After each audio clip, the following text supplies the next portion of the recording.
માહિતી તો આવતી હતી તો પેલા સાહેબે આલી પછી એમ બોલ મારે જેટલી માહિતી મેં આલી આ કઈની માહિતી મારે ખબર નહીં ને એવું હતું કરી એટલે પોલીસ થઈ ગયા હા એટલે પોલીસે પકડે ના ગંગાદર્શ પ્રાથમિક શાળા હા બરાબર ગંગાદાસના મુવાડા હા ખડાલ જોડે આચાર્ય હતો રીદાડા 4 દિવસની માહિતી મળે ને પૂરી પેલા સાહેબને તમે માહિતી આલો તો સાહેબ મને બધું પૂછપૂછ કર્યું હા તો પછી એટલા કલેક્ટર સાહેબ આવ્યા ના સાહેબનો જવાબ બી વ્યવસ્થિત રાખે હા પણ અહીંની માહિતી મારી જોડે હતી નહીં મારે શું છે પોતામાં નથી મારે ના વાંધો નહીં, વ્યવસ્થા એટલે હાથ પડે ને આજરોજ કાણિયાલ ગામે માન્ય કલેક્ટર સાહેબ તથા જિલ્લા વિકાસ અધિકારી સાહેબ ગામની મુલાકાતે હતા.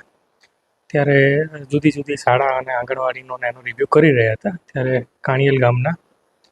જે મુખ્ય શિક્ષક હતા એમને સાહેબે થોડા પ્રશ્નોત્તરી કરતા એમના પ્રત્યુત્તર પરથી થોડી શંકા જતા એમના વિરુદ્ધ કાર્યવાહી કરવા માટે માન્ય કલેક્ટર સાહેબ ત્યાં જે પીએસઆઈ હાજર હતા એમને સૂચના આપેલી હતી.